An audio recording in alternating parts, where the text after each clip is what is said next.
அப்படிங்கிறதுக்காக நாங்கள் மெயினான இடத்துக்கு போயிட்டுருக்கோம். ஸோ நான் என்னுடைய நண்பரான வினோத் அண்ணன், பக்கத்தில் இருக்க சீலன் அப்படின்னு சொல்லி நாங்கள் 3 பேரும் இன்றைக்கி வந்து ஏன்னா இன்றைக்கி வந்து கிறிஸ்மஸ். ஸோ கிறிஸ்மஸில் வந்து ஒரு என்டர்டைன்மெண்ட் வேணும் அப்படிங்கிறதுக்காக நாங்கள் இங்கே வந்து கிளம்பி வரோம். ப்ளூ மவுண்டன் உண்மையிலேயே அருமையாக இருக்கும். நீங்கள் வேணால் இந்த வியூ வேணால் பாருங்கள், செமையாக இருக்குது. ஏன்னா அந்த மவுண்டனில் வந்து ஐஸ் கொட்டி கிடக்கிறது தான், இங்கே வந்து ஸ்கேட்டிங் பண்ணுறது தான் அதில் வந்து நல்ல வியூவே. ஸோ உங்கள் ஃபேமிலியாக நீங்கள் வந்து ஒரு என்டர்டைன்மெண்ட்டாக வரணும் அப்படின்னா இந்த இடத்த வந்து நீங்கள் சஜஸ்ட் பண்ணுங்கள். ஸோ எப்போயெல்லாம் நீங்கள் வந்து ஒரு அலோனாக இருக்கும், நமக்கு வந்து சுற்றி பார்க்க ஒரு இடம் வேணும்னா இதுக்கு டொரண்டோ சிட்டிலேருந்து ஒரு 100 கிலோமீட்டர் அவ்வளோ தூரம் தான் வரும். ஸோ நீங்கள் நயகராகவே போயிட்டுருக்கோம் அப்படின்னு நினைக்கிறவங்க வந்து நீங்கள் இந்த ப்ளூ மவுண்டன் பக்கம் வாங்க. ஸோ இந்த ப்ளூ மவுண்டனை பற்றி சொல்லணும் அப்படின்னாக்கா இங்கே நிறைய ஃபேமஸானதே இந்த ப்ளூ மவுண்டன் தான். நானும் இந்த இடத்துக்கு வந்து ஒரு 2-3 டைம் நான் வந்து ட்ரை பண்ணியிருக்கேன் என்னால். ஆனால் 100% என்னால் இங்கே வர முடியலை. நான் வந்த டயத்தில் தான் வந்து கொரோனா அலோவ் பண்ண மாட்டேன் அப்படின்னு தான் எங்களை வந்து திருப்பி அனுப்பிட்டாங்க. ஸோ அதுக்கப்புறம் நான் இப்போ மறுபடியும் இந்த வாட்டி தான் நான் உள்ளே வரேன். ஆனால் இங்கே வந்து இந்த ஸ்கேட்டிங் பண்ணுறது எல்லாமே வந்து இங்கே எல்லாருமே பண்ணிகிட்ருப்பாங்க. இங்கே நிறைய ஃபேமிலிஸ் எல்லாம் வந்து இருந்துகிட்ருக்காங்க. இங்கே வந்து மக்கள் தொகை ரொம்ப குறைவு, ஆனால் நிலப்பரப்பு அதிகம். ஏன்னா இந்த பக்கம் வந்து குளிர்கள் அதிகமாக இருக்கிறதுனால வந்து இங்கே வந்து ரொம்ப கம்மியான ஆட்கள் தான் வந்துகிட்டு இருப்பாங்க. வேணால் நீங்கள் அந்த மவுண்டன்லாம் கூட பாருங்கள். இங்கே வந்து ஃபேக்ட்ரிஸ் நிறையா இருக்குது, ஆனால் வேலையும் நிறையா இங்கே கிடச்சிக்கிட்டு இருக்குது. இப்போ நீங்கள் ஒரு டொரண்டோ சிட்டிக்குள்ளேயே இருக்கீங்க, நான் வந்து அவுட் சைடில் போய்ட்டு கொஞ்சம் நிம்மதியான ஒரு ஃப்ரெஷ்னஸ் ஆகணும், ஒரு வாழ்க்கை வாழணும் அப்படின்னு நினைக்கிற நீங்கள் கண்டிப்பாக இந்த பக்கம் வரலாம். ஸோ என்னை விட இங்கே நிறைய அனுபவங்கள் உள்ளவங்க நிறைய பேர் இருக்காங்க. நான் பக்கத்துலேயே பீச்செல்லாம் இருக்குது. இப்படியே போயிட்டே இருக்கும்போது நாங்கள் பீச்சோட ஒட்டி தான் நாங்கள் போயிட்டுருக்கோம். இந்த பகுதியில் பார்த்திங்கனாக்கா இங்கே ஒரு 7 லட்சம் பேர்கிட்ட வாழ்கிறாங்க. ஸோ ரொம்ப சிம்பிளாக அதை 7 லட்சங்கிறது வந்து ரொம்ப கம்மியான நாட்கள் இருக்கக்கூடிய பகுதி. இது வந்து ஓண்டரியோவில் உள்ள ஒரு பகுதி தான் இது. இது வந்து என்னென்னா, ஆனால் நமக்கு வந்து எப்படின்னா டொரண்டோவிலேருந்து ரொம்ப கிட்ட இருக்கிறதுனால இது வந்து ஒரு விசிட் பண்ணுற ஒரு வியூ பிளேஸாக தான் இருக்கும். ஸோ நீங்கள் எப்போ ஃப்ரீயாக இருக்கீங்களோ, அதாவது உங்களுடைய வீக் டேஸோ இல்லை அதாவது விண்டர் டயத்தில் மட்டும்தான் நம்ம இந்த இடத்துல வந்து விசிட் பண்ணுறது வந்து இன்னும் பியூட்டிஃபுல்லாக இருக்கும். இங்கே நான் பக்கத்தில் இருக்க அந்த கடல்கள்லாம் இருக்குல்ல, கடல்களில் வந்து நிறைய கல்பாறைகள் தெரியும்.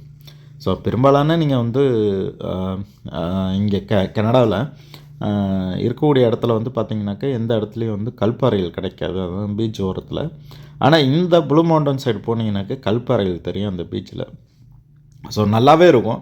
நீங்கள் இலங்கை பகுதியெல்லாம் போனீங்கன்னாக்கா அந்த பீச் ஓரத்தில் வந்து கல்பாறைகள் வந்து தரைத்தளம் அப்படிங்கிறது வந்து தெரியும்ல, அது போல் இங்கேயும் இருக்குது. ஸோ உங்களுக்கு நேரம் கிடச்சிச்சிங்கன்னா கண்டிப்பாக வந்து விசிட் பண்ணுங்கள், உங்களுக்கு என்ஜாய்மெண்ட்டாக இருக்கும்.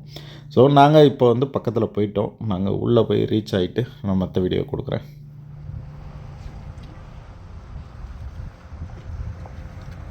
காய்ஸ், ஒரு வழியாக வந்து ப்ளூ மவுண்டன் வந்தாச்சு.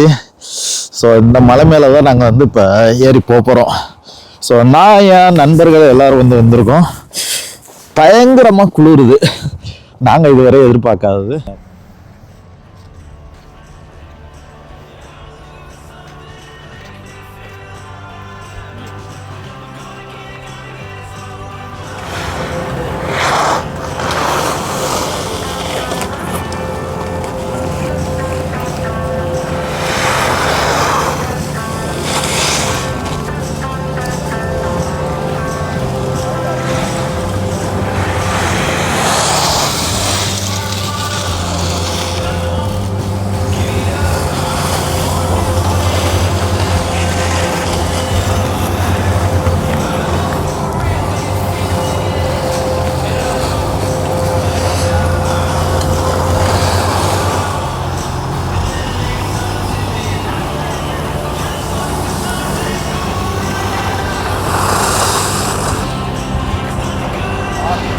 அப்படின்னு ஒன்று இருக்குது. ஸோ இங்கே தான் வந்து இந்த ஸ்கேட்டிங்க்கான இந்த ஷூஸ் எல்லாமே இங்கே தான் வாங்க வைக்கிறீங்க.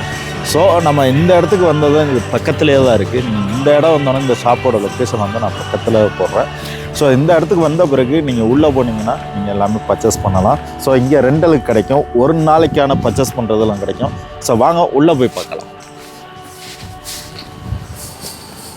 உள்ளே நீங்கள் உள்ளே வரீங்கன்னாக்கு கண்டிப்பாக இந்த ஃபார்மை வந்து நீங்கள் ஃபில்அப் பண்ணிவிட்டு, ஸோ நீங்கள் ஸ்கேட்டிங் பண்ணுறதுக்கு இங்கே வந்து ஹெல்மெட்டு, ஷூ இங்கே வந்து ரெண்டலுக்கு கொடுக்குறாங்க. இதோட ரேட்டு வந்து ஒரு $65 கிட்ட வருது.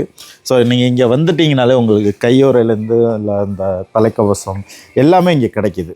ஸோ நீங்கள் பெரும்பாலும் வர நீங்கள் இந்த இடத்துக்கு வந்துட்டிங்கனாலே அவங்களே வந்து உங்களை வந்து கைடு பண்ணுறாங்க. இது மட்டும் இல்லாமல் நீங்கள் உள்ளே போய்ட்டு வந்து இன்சூரன்ஸ் ஒன்று எடுக்கணும். ஸோ அதுக்கு எவ்வளோ சார்ஜஸ் பண்ணுறாங்கங்கிறது தெரியலை. ஸோ இந்த ஃபார்மை நல்லா பார்த்துங்க. ஸோ இந்த ஃபார்மை நீங்கள் ஃபில்அப் பண்ணி உள்ளே அந்த கவுண்டரில் நீங்கள் கொடுத்துட்டிங்கனாக்கா அவங்க வந்து உங்களுக்கு ஹெல்ப் பண்ணுவாங்க.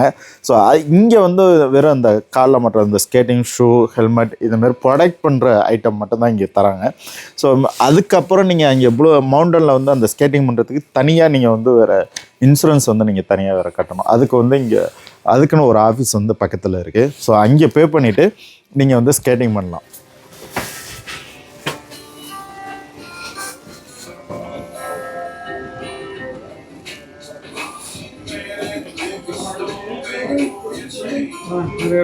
பார்ப்போம்.